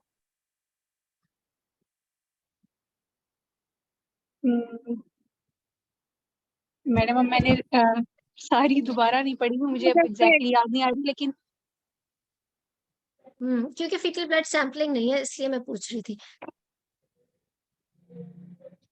सॉरी मैडम, मैं ठीक अभी है, इसका रिप्लाई नहीं कर सकती। मैडम मैं ओके, उसमें दैट्स ना ऑलराइट। हाँ, ये रिपीट करने के बाद अगर दोबारा एक्सेलरेशन आ गई तो फिर हम उसी तरह सर्विलेंस करेंगे वो तो इसकी। नॉर्मल अगर हो गया ना। हाँ, जी मैडम अगर नॉर्मल हो, अगर नॉर्मल नहीं आती है तो फिर हमने कैटेगरी 3 में चले जाना है, मतलब पेशेंट को फिर हमने पेपर भी साथ में डिलीवरी के लिए प्रिपेयर करना है इसी तरह ही। सिजेरियन के लिए, यानी we have to consider birth of the baby. Yes basically अगर देखो मैं यही कह रही हूँ, लेकिन what if someone talks about fetal blood sampling, fetal blood sampling में भी तो यही है कि आप फीटल ब्लड सैंपलिंग करते हो, उसके बाद फिर 30 मिनट्स के बाद फिर फीटल ब्लड सैंपलिंग रिपीट करते हो। अगर तो वो नॉर्मल हो जाती है फीटल ब्लड सैंपलिंग, तो आप उसको कंटिन्यू करते जाते हो सीटीजी ट्रेस को और फीटल मॉनिटरिंग के साथ। और अगर फीटल हार्ट रेट मॉनिटर फिर भी अगर एबनॉर्मल रहते हैं, तो फिर आप घंटे में फीटल ब्लड सैंपलिंग कर लेते हो, वरना नहीं। Basically fetal blood sampling prevents you from a lot of unnecessary cesarean sections. CTG itself की जो sensitivity है, यानी कि आपको false positive, sorry not sensitivity, बल्कि false positive rate कहीं पे 98% तक भी लिखा हुआ है। यानी कि if you decide cesarean section on the base of CTG only, तो वो तकरीबन वो 98% फॉल्स पॉजिटिव शो करता है। सो सीटीजी पे डायरेक्टली सिजेरियन इसीलिए सिर्फ वहां लिखा हुआ है जहां प्रोलॉन्ग डिसेलरेशन या एक्यूट ब्रेडिकार्डिया फॉर 3 मिनट्स, उसके अलावा कहीं पे भी नहीं है। तो अगर आप नाइस को फॉलो करते हैं, you don't have fetal blood sampling facility, तो you can go ahead with the same thing, जैसे मैं भी आपको बता रही थी कि इसको हाइड्रेट करेंगे और लेफ्ट लैटरल करके 30 मिनट्स के बाद we can repeat, but again अगर नॉन रीअश्योरिंग है तो हम फर्दर कंटिन्यू कर सकते हैं, वेट भी कर सकते हैं फॉर अनदर 30 मिनट्स, और फिर within 60 minutes we can decide. और इसी तरह फीटल ब्लड सैंपलिंग में होता है कि अगर एबनॉर्मल फीटल ब्लड सैंपल आता रहता है, एबनॉर्मल का मतलब यहाँ पर लेस देन 7.20 नहीं है, क्योंकि लेस देन 7.20 में तो इमीडिएटली फिर सिजेरियन सेक्शन होता है। यहाँ पर है 7.21 से 7.25 के बीच का, यानी कि 7.21 से 7.24 तक का। तो अगर वो वाला आता है फीटल ब्लड सैंपल और नॉन रीअश्योरिंग होता है, तो ये रिपीट आफ्टर 30 मिनट्स, और 60 मिनट्स तक अगर ये नॉन रीअश्योरिंग सीटीजी रहती है या फिर फीटल ब्लड सैंपल आपका नॉन रीअश्योरिंग आता रहता है, तो फिर आप सिजेरियन सेक्शन डिसाइड करते हो फीटल एसिडोसिस को डिक्लेयर करके। मैडम ये जी सीटीजी की न्यू गाइडलाइन जो आई है नाइस की 2022 की, ठीक है। हाँ हाँ, तो उसमें तो लिखा हुआ है कि फीटल ब्लड सैंपलिंग के बारे में कोई कमेंट नहीं किया हुआ उन्होंने, नाइस वालों ने। तो उस पे अब लिखा हुआ है हाँ हाँ, फीटल वो भी वहां पे ठीक बात है। ठीक है, बताओ। हाँ, 22 की मैडम उधर लिखा हुआ है शेयर भी नाइस कर लेना ग्रुप में। NICE is unable to make a recommendation about fetal blood sampling because of limited evidence. उसमें उन्होंने फीटल बस फीटल स्कैप स्टिमुलेशन है और उसके बाद एक्सपीडिएट द बर्थ है, उसमें उन्होंने फीटल ब्लड सैंपलिंग पे कोई कमेंट नहीं किया हुआ। अब जो 2022 की गाइडलाइन, चलो ये तो हमारे लिए वैसे और आसान हो गया, वो आप शेयर भी कर लेना, क्योंकि उसमें फीटल ब्लड सैंपलिंग का जिक्र नहीं है, लेकिन थोड़ा सा पढ़ लेने में हर्ज कोई नहीं है फीटल ब्लड सैंपलिंग का, उससे ज्यादा नहीं। क्योंकि नॉर्मली हम भी करते नहीं है, वही मैं आपसे कह रही थी कि इतनी हाईफाई चीज है नहीं कि हमारे हॉस्पिटल में अवेलेबल ना हो, बट मे बी बिकॉज और मैडम उन्होंने ना नॉट उसका दैट सिग्निफिकेंट। जी, उस गाइडलाइन में उन्होंने चार्ट भी नया दिया हुआ है, मतलब व्हाइट, अंबर और रेड करके ना, जो ये रीअश्योरिंग, नॉन रीअश्योरिंग और पैथोलॉजिकल है ना, तो उसमें व्हाइट, अंबर, रेड करके उन्होंने इसको दोबारा से थोड़ा सा कैटेगराइज किया, ऑलमोस्ट सेम ही है, लेकिन उसमें उन्होंने ठीक इसके है। लिए ये वर्ड इस तरह से यूज किया हुआ है। चलो ये और इंटरेस्टिंग चीज है अगर ग्रे वर्ड और वो सारा कुछ है, लेकिन असल जो बात सारी मैं बताना चाह रही हूँ वो यही है कि आपको थोड़ा सा वेरिएबल डिसेलरेशन और लेट डिसेलरेशन और इसकी application to categorise the CTG कि whether it is normal, non reassuring या रीअश्योरिंग, वो बहुत इंपॉर्टेंट है। वो छोटी छोटी चीजें ही उस चीज को डिफरेंशिएट करती है कि वो रीअश्योरिंग है या वो नॉन रीअश्योरिंग है, जैसे कि ये वाली सीटीजी थी। ठीक है, अच्छा अब अगली वाली करते हैं, वो भी कोई बताया है। चलो ये गुड, अब ये वाली ये एक्सप्लेन करें, फटाफट जल्दी जल्दी करते जाओ।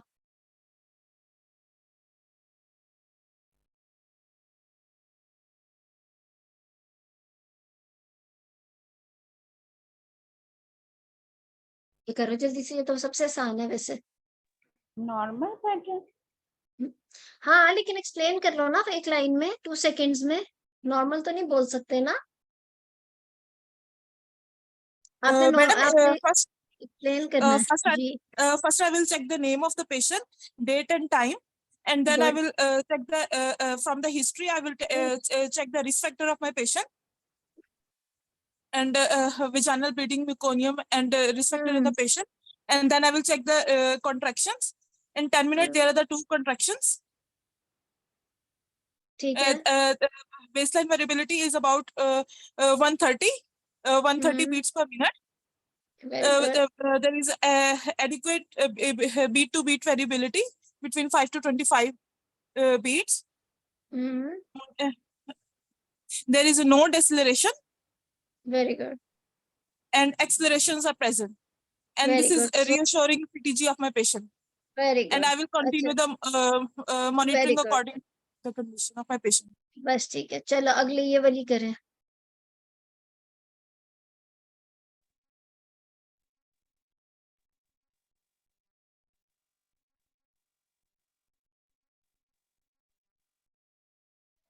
बोलना शुरू करो ना, फिर आ जाएगा.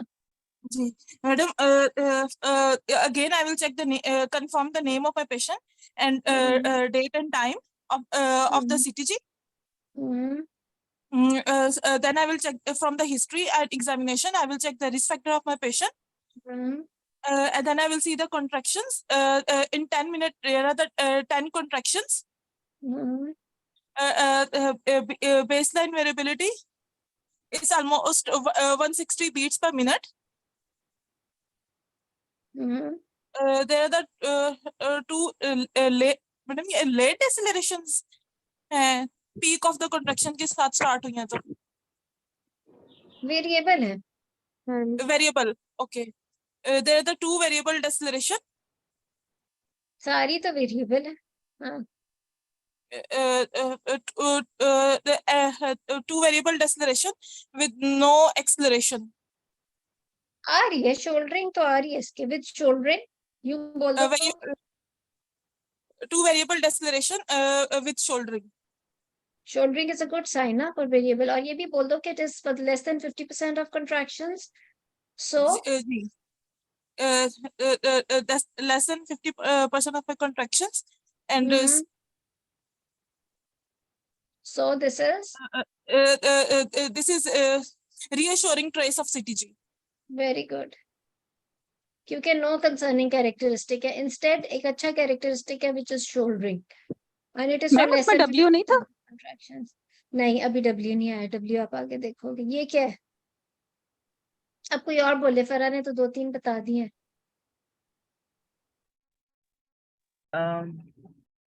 Ma'am, this is a CTG of the XYZ patient on this date, on this time. With the history and examination, the risk factors will be determined. There are 3 contractions in 10 minutes. The baseline rate is 150 beats per minute, and there is minimal or no variability, no acceleration, no Very good. and the overall impression is that this is sinusoidal. No, this is not a sinusoidal. This With is with no- low variability. Okay. It is with not no variability- sinusoidal. Sinusoidal तो बड़ा खूबसूरत सा ऐसा pattern होता है. ये नहीं, देखो. इसमें तो beat to beat variability is almost nil. और Nil. baseline अगर जैसे 130 है तो 120 जितना इसमें एक निशानी याद रखें, जितना ऊपर जाएगा उतना ही नीचे आएगा. Okay. ठीक है ना? तो इसके अंदर तो it's without, it's very less beat to beat variability. It is less than 5 beats. यूं अगर Yes. बोलो तो और भी अच्छा. It is for less than 5 beats per minute. For definitely more than I think कितने 30. minutes? More than 30 minutes है. And however, there's no deceleration also. It's a non-reassuring. क्योंकि baseline भी ठीक है, deceleration भी ऐसा नहीं है, और beat to beat ही खाली कम है. ठीक है? Okay. So next. Non-reassuring. Madam kindly मुझे तो कंफर्म कर देंगे कि एक जो स्मॉल बॉक्स है वो कितने टाइम का है? 10 seconds का. हॉरिजॉन्टली ना? हॉरिजॉन्टल. वर्टिकल तो हार्ट बीट रेट है बेबी की. अच्छा ये बताएं. Ma'am, this is CTG of XYZ patient on taken on 13th December 2007 on 23 hours, ma'am, 23:10 hours. And with history and examination, risk factors will be determined. And there are one. जी हाँ sorry बताएं बोलते जाओ ठीक है 1, 2, 3, 4, 5. With having 5 or 6 contractions, ma'am. ठीक है In 10 minutes, with having baseline rate of 160 beats per ठीक minute. है जी. With variability of 5 beats, ma'am. 5 beats 5 per to minute. 10 बोल दो अब एग्जैक्ट तो वो मुश्किल होता है ना एक रेंज ही बता सकते हैं किसी में कम किसी में ज्यादा आपने नॉर्मल रेंज भी बोल दो 5 से 25 के बीच में बीट टू बीट है आगे 5 to 25 beats per minute variability, having no acceleration and variable decels with no Good. concerning characteristics, over 50% एक of content. कंसर्निंग कैरेक्टरिस्टिक आ गया है जी, ये W W मैडम इसमें अब इसमें तो W पे कोई शक नहीं है जी. लेकिन ये एक ठीक है हाँ ना ये दूसरी कॉन्ट्रैक्शन में भी W है ना मैडम. तकरीबन W है W का मतलब ये है कि हाइपोक्सिया हुआ फीटल कोई बेरो रिसेप्टर पे कहीं जाके फीटल हाइपोक्सिया मैम हुआ इसमें शोल्डरिंग उसके भी है बाद ना वो मैडम. रिकवर होने की कोशिश कर रहा है वो सही है. रिकवर होने की कोशिश करने के बावजूद नहीं रिकवर कर सका और फिर से हाइपोक्सिया हुआ है और उसके बाद फिर आया सो ये जब हाइपोक्सिया की स्टेट में जो W आ रहा है ना ये कंसर्निंग कैरेक्टरिस्टिक होता है और मैम देखिए अब जैसे ये एग्जांपल है ना इसमें अभी हमारे पास W है लेकिन इसमें शोल्डरिंग भी है और इसमें मैडम वेरिएबिलिटी भी है तो फिर हम लोग जब कहते हैं ना कि विद ये कंसर्निंग कैरेक्टरिस्टिक्स और नॉट तो अब इसमें तो सिर्फ एक है ना हमारे पास ये W है लेकिन इसमें तो शोल्डरिंग भी है मैडम और इसमें वेरिएबिलिटी भी है फिर इसमें मैडम कैसे बोलेंगे प्रेजेंट करते वक्त ये नॉन रीशोरिंग में आएगा नॉन रीशोरिंग हाँ अच्छा हाँ ना होगा तो नॉन रीशोरिंग में लेकिन इसके अंदर एक W तो बन रहा है लेकिन एक इसमें एक्सेलरेशन भी आ रही है आगे मैम अगर इसके डीसेल आ रहे बट होते एक सॉरी एक सेकंड लेकिन एक भी अगर कंसर्निंग कैरेक्टरिस्टिक आ गया तो बेशक शोल्डरिंग मौजूद है लेकिन क्योंकि एक भी कंसर्निंग कैरेक्टरिस्टिक है तो कंसर्निंग कैरेक्टरिस्टिक में आ जाएगा जी ठीक है तो मैडम फिर ऐसे ही बोलेंगे ना कि variable decel with concerning characteristics जी मैडम ये variable decel with any concerning characteristics ma'am over 50% इस कैटेगरी में आ रहा है ना if it is in over 50% तो फिर इस वाले में आ रहा है नॉन रीशोरिंग में ही आ रहा है और अगर नहीं है तो इसमें आ रहा है मैम इस एग्जांपल में अप टू 50% था या ओवर 50% था मैडम मैं देख के बताती हूँ दोबारा से लेस देन 50% है देखो काफी सारी कॉन्ट्रैक्शंस है और सिर्फ तीन डिसेलरेशंस है तो ma'am overall expression is this is non reassuring इसको मैडम सस्पिशियस बोलेंगे ना फिर एक हाँ सस्पिशियस नॉन रीअश्योरिंग सस्पिशियस एक नॉन रीअश्योरिंग है और 2 रीअश्योरिंग है अंदर के मतलब शोल्डरिंग और वेरिएबिलिटी मैम नॉन रीशोरिंग और सस्पिशियस सेम चीज नहीं है हाँ वो सेम है नॉन रीशोरिंग और सस्पिशियस सेम है ना एक नॉर्मल है एक नॉन रीशोरिंग है एक रीअश्योरिंग है नॉर्मल है या सस्पिशियस है पैथोलॉजिकल है और madam more than 3 to 4 contractions अगर 10 मिनट्स में आ रही हैं तो फिर इसको भी कैसे ये मतलब 3 to 4 से ज्यादा हो तो फिर उसको क्या कैसे एक्सप्लेन करेंगे वो ज्यादा नहीं है क्या मतलब कॉन्ट्रैक्शंस हाँ ठीक है कॉन्ट्रैक्शंस में भी we are not talking about hyperstimulation और एनीथिंग ना हम तो सीटीजी की बात कर रहे हैं ठीक है मैम जो हमें सीटीजी एग्जाम में दी जाएगी वो 10 मिनट्स की दी जाएगी वो हमें कैसे पता चलेगा ये 10 मिनट्स की है 30 minutes take it as like 10 minutes क्योंकि देखो ना अगर हम एक बॉक्स को हम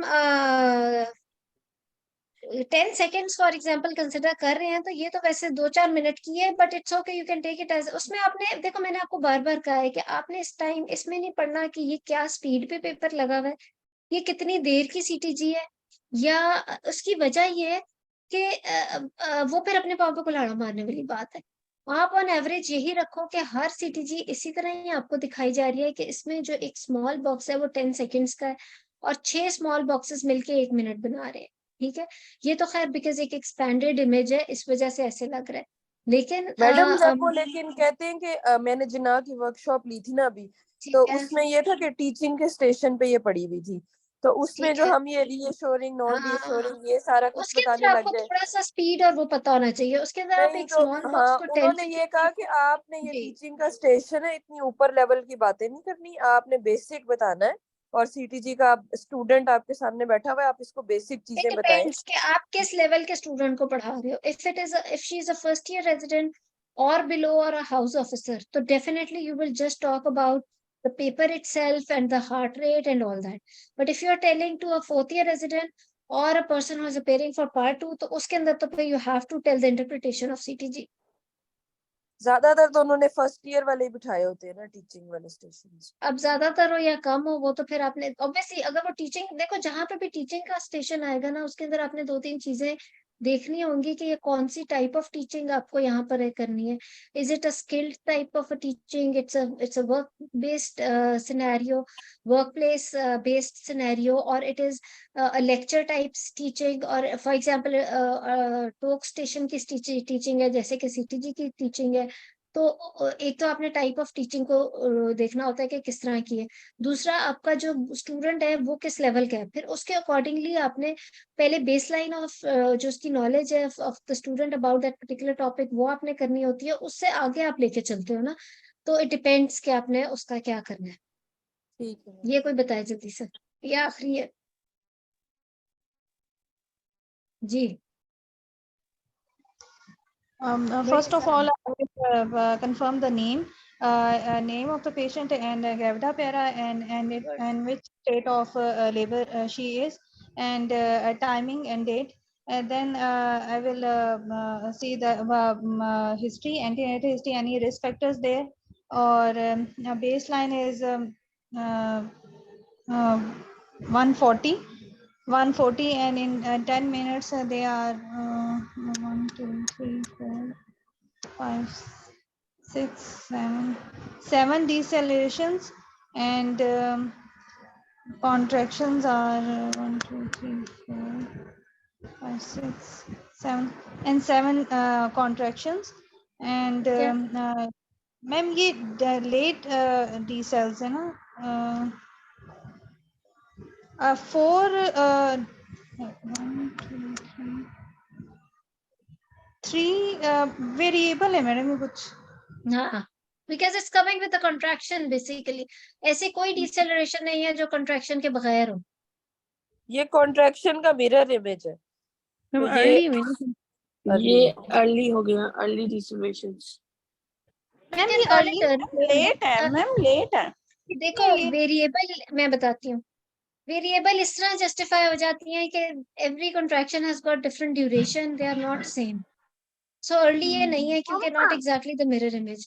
नंबर 2, लेट डिसेलरेशन में deceleration has to be there. Sorry mute कर दो बेटा। लेट deceleration में deceleration occurs even after the contraction also, ठीक है। So late deceleration के अंदर when the contraction is not there, the deceleration is there. So if it is with the contraction and they all vary from each other, so yes, you can say that it is the variable deceleration. एक वैसे late आ रही है क्योंकि ये देखो ना, ये खत्म हो रही है लेकिन ये आ रही है। मैडम ये अर्ली डिसेलिंग, अर्ली तो ये बिल्कुल नहीं है क्योंकि it's not exactly the mirror image, क्योंकि यहाँ पर इसकी पीक आ रही है। अगर इसकी आप you can use a ruler also for this. अगर इसकी कंट्रैक्शन की पीक इस जगह पर आ रही है तो डिसेलरेशन की पीक इधर नहीं आ रही। जहां जहां पीक आ रही है वहां वहां डिसेलरेशन की पीक नहीं आ रही, तो it is not a mirror image. एक चीज। दूसरी चीज ये कि अगर आप कहो कि कंट्रैक्शन के अलावा कोई डिसेलरेशन है, तो there is hardly any contraction which any deceleration which is without a contraction. So it seems more like variable deceleration. Variable के अंदर baseline कहीं नहीं लिखा हुआ, although it's going very down till 60, but कहीं उन्होंने baseline लिखी नहीं हुई कि variable कहाँ तक जाए। तो instead उसके अंदर उन्होंने number of decelerations in relation with the contractions दिया हुआ है, and then कि वो कितनी देर तक रह रही है और उसके features क्या हैं, तो वो दिया हुआ है। मैम जो लेट डिसेलरेशंस हैं उसमें विदाउट कंट्रैक्शन भी हमें डिसेलरेशन नजर वहाँ विदाउट कंट्रैक्शन होती है बिल्कुल। और अगर विद कंट्रैक्शन हमें नजर आ रही है बट वो अर्ली नहीं है, तो हम उसको लेट कह सकते हैं। जैसे मुझे ये देखो ये लेट वाली जो है ना विदाउट कंट्रैक्शन है। ओके मैडम ऐसा हो सकता है कि एक सीटीजी के अंदर लेट भी हो और वेरिएबल भी हो। लेकिन अगर उसमें लेट आ गई है ना तो आप उसको लेट ही को लेके चलो, बिकॉज लेट ज्यादा बुरा साइन है ना। तो आप ये ना कहो कि क्योंकि इसके अंदर वेरिएबल्स हैं लेकिन लेट है तो फिर मैं वेरिएबल को ही ज्यादा कंसिडर करूंगी। अब इसके अंदर अगर कोई बीच बीच में भी होती है जो लेट होती है तो ये तो बहुत ही बुरी सीटीजी होती है एक्चुअली। ठीक है, थोड़ा सा अगर देखना है तो देख लो फीटल ब्लड सैंपलिंग का, वैसे ही कैटेगरीज हैं, थोड़ा सा पता होना चाहिए बस। हाँ हाँ जी मैम, ये पीछे वाली सीटीजी करेंगे इसमें लेट हैं भी तो सही ना। हाँ, ये एक लेट आप कह सकते हो बट नॉट एग्जैक्टली। उसकी वजह ये है क्योंकि ये भी कोई बिल्कुल ही कॉन्ट्रैक्शन के बाद नहीं है, कॉन्ट्रैक्शन के साथ ही स्टार्ट हुई है। ये जब पीक ऑफ कॉन्ट्रैक्शन है तब स्टार्ट हुई है। But you can say this one is the late deceleration क्योंकि ये कॉन्ट्रैक्शन के बाद जा रही है। बट कोई as such clear demarcated late deceleration इसके अंदर है नहीं। तो इवन अगर एक आधी ऐसी आ भी गई है तो भी ये नॉन रिशोरिंग में ज्यादा जा रहा है। उसकी वजह ये है कि ये देखो ना इस कैटेगरी में भी एक आधा लेट डिसेलरेशन का भी कॉलम है, गुंजाइश है। ठीक है ना ये सॉरी। ठीक है, सो इस वजह से मैं बार बार कहती हूँ कि ये जो सारा सीटीजी है obviously it seems like sorry इसको मैं कैसे खत्म करूँ। अच्छा, ऐसा ये लगता है कि हम रोज इससे डील कर रहे हैं लेकिन जब एग्जाम में सारा एक्सप्लेन करना पड़े तो you need to know very little details also. उसकी वजह ये है कि ये कोई इतना आसान है नहीं। ठीक है, और कुछ इसको अब जाहिर है काफी ज्यादा प्रिपेयर करना है खुद भी बैठ के। जी मैडम, एक स्किल्स की क्लास रख लें पेपर से पहले। मैंने एक दो स्किल्स के पीछे क्लासेस की हैं जो मेरे चैनल पे अपलोडेड भी हैं और फिर रख लेंगे। जिसमें जरा लेबर केयर गाइड भी करा दें, labour care guide. Madam contraception भी करा केयर गाइड की ना कोई वैल्यू, आपस की बात है। इट इज नॉट, अब तो इतना कोई नया चीज भी नहीं रहेगी। Labour care guide and partograph are more और less the same thing, except कि उसके अंदर कुछ दो चार चीजें ऐड हो गई हैं कि उसके साथ अटेंडेंट हो, उसका ओरल इनटेक कितना है, उसका निमा मिला कि नहीं मिला, उसका आउटपुट कितना है क्या नहीं है। लेकिन overall progress of labour action और वो सारा कुछ फ्रैंकली अगर मेरे से पूछा जाए तो जो पार्टोग्राम पहले होता था वो ज्यादा फोकस्ड और वो ज्यादा क्विकली डिसीजन मेकिंग में हेल्प मिलती थी बिकॉज उसके अंदर एक्शन लाइन और अलर्ट लाइन और वो सब कुछ था। तो लेबर में आई डोंट थिंक यस बिल्कुल पूरा एक स्टेशन आ सकता है, लेकिन लेबर केयर गाइड पे कितना फोकस अब होता है आई डोंट नो। बिकॉज अभी तक आप लोगों ने भी नोट किया होगा कि आप लोगों के वार्ड्स में या I don't know labour rooms में labour care guide as such कितनी अप्लाई हुई है।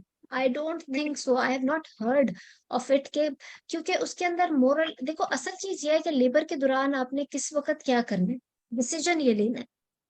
No doubt things are very very important, attendant की प्रेजेंस, आउटपुट, इनपुट एक्सेट्रा, एक एक एक एक चीज। बिकॉज एनाल्जेसिया की रिक्वायरमेंट कम हो जाती है, प्रोग्रेस बेहतर होता है। There are many psychological elements of the patient herself जो नेचुरल प्रोग्रेस ऑफ लेबर में बहुत हेल्प करते हैं, एक्सेट्रा एक्सेट्रा।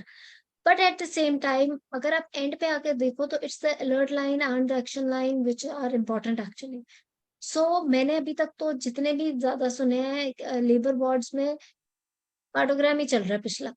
तो yes you should know about the labour care guide also, वो भी कर लेंगे, वो भी फिर स्किल स्टेशंस में ही कर लेंगे। मैम लेबर केयर पे प्लीज क्लास रखें क्योंकि ये हमारे लिए न्यू है, हमारी ट्रेनिंग के बाद ही आया है। तो नहीं, ट्रेनिंग के बाद की बात नहीं है, अभी भी अगर आप लोग वहीं पे जॉब कर रहे हो या सीनियर एमओ या एसएसआर वहां जॉब कर रहे हो तो अभी भी कोई एप्लीकेबल नहीं हुआ।